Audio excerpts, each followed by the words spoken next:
We've got to roll out. We have an important mission.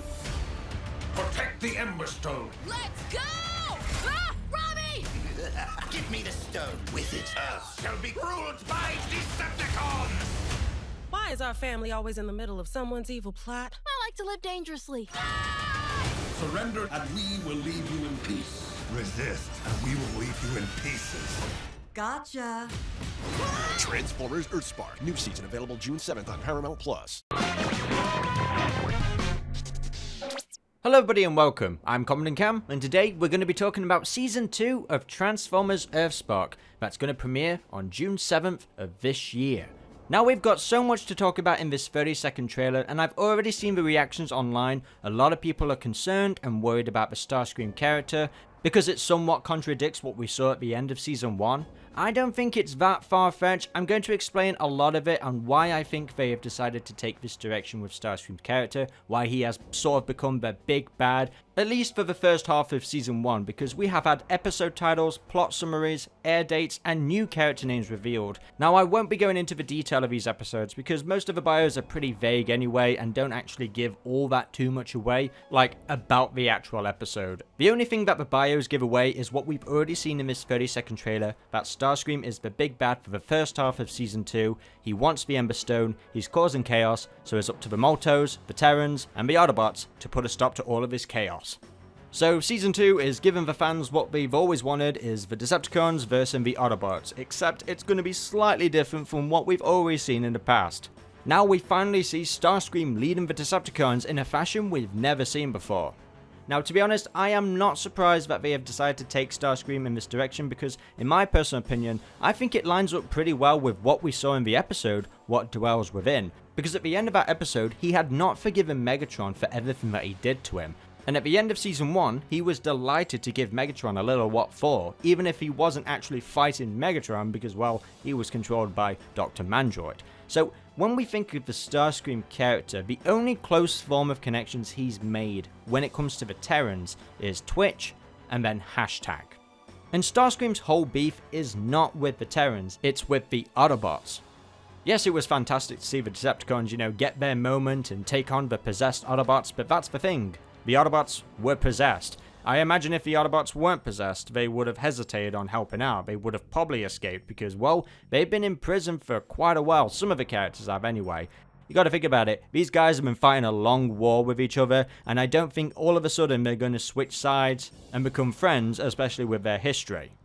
And I was really hoping that we would get more of Starscream, being this troubled, good guy, bad guy situation. He does have a good spark, but the bad spark is just plaguing him with his egotistical nihilism and all that kind of stuff. So I feel like we're going to get a lot more exploration of Starscream's character in Season 2. And for anyone assuming that he is now a good guy, this is Starscream. If there's one thing that he isn't, it's a good guy. He's a complex character with so many layers that is worth exploring for at least another season.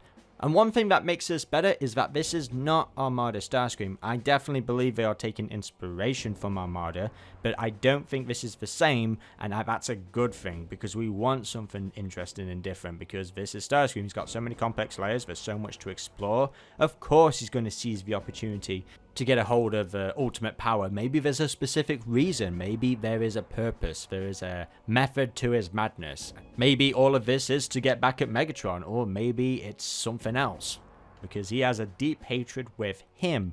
How it plays out with the rest of the characters, if the Terrans somehow manage to stop him and make him see the error of his ways and realize that there is a different path, he doesn't have to go down this cycle of revenge or, pure chaos.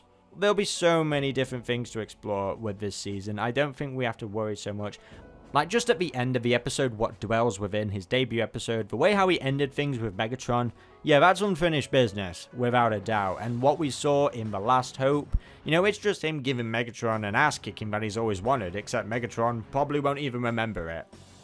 And how his actions will affect his friendships with like Twitch and especially hashtag, the one Terran he formed a close connection with in that episode.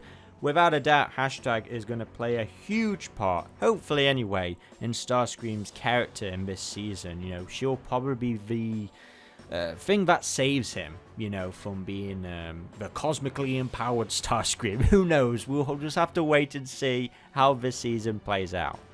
Now, I've seen a lot of people get upset over Breakdown being a part of Starscream's team, you know, because, you know, Breakdown's not really an evil person, he's just a bad guy. But, you know, bad guys still can go back to their unfortunate ways, and, you know, there's that whole thing called redemption. There's a bit more to it than that. You know, he is probably even more so layered as Starscream, so who knows? Maybe hashtag will save Starscream and Bumblebee will save Breakdown from making even more mistakes. I mean, we don't have Ghost anymore. The Autobots are no longer under that grip, so I'm sure that'll get reformed in some way. You know, there is an episode where we will see them clearing out a lot of stuff from the Ghost base. So yeah, we've got brand new characters, hopefully new characters we've, you know, never heard or seen before.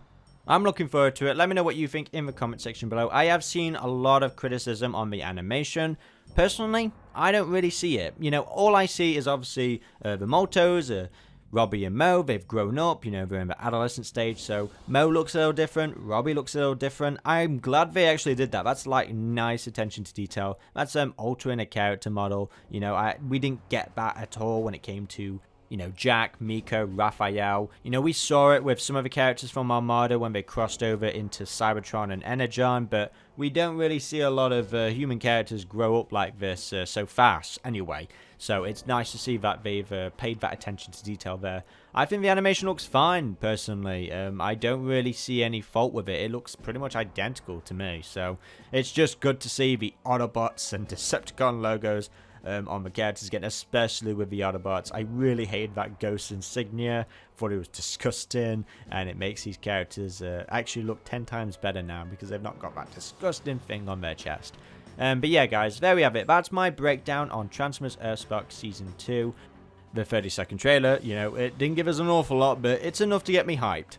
As mentioned earlier, I did do an essay video talking about Starscream's character, his symptoms of PTSD, what was explored in the episode What Dwells Within. So yeah, I definitely would recommend give that a watch if you have the chance. I know I haven't been really following an awful lot of Transformers EarthSpark news. That's just because I have projects underway that just need a lot more of my time, so I really haven't got the energy to do like individual episode reviews. I am enjoying Transformers EarthSpark. It's kind of more of a comfort show to watch for me instead of making like prioritizing on content. I would, however, recommend if you want more Transformers EarthSpark content, I would recommend subscribing to Autobot Sonic. He talks about all the small details about Transformers EarthSpark. He did a great Season 1 retrospective talking about every episode. I make a cameo in it. Along with Emperor Kumquat, we talk about our favourite episode, What Dwells Within. So he's the one you want if you want every news update on Transformers EarthSpark. Highly recommend. So yeah guys, when it comes to EarthSpark, I think I'll mainly focus on doing essay videos for the show, instead of individual episodes, because it doesn't feel like me anymore. I feel like that format is just not what I want to go for on my channel anymore. So I'd rather have people who do have their hearts in it kind of cover up that space instead. But that being said, for more significant updates on Transformers EarthSpark, especially on those essay videos, be sure to like, comment and subscribe, and click on that notification bell to get all updates instantly. I do have some ideas, so don't worry guys, I will definitely be doing more Transformers EarthSpark content, but just in a different way. Until the next video guys, I've been Comodin Cam, and goodbye.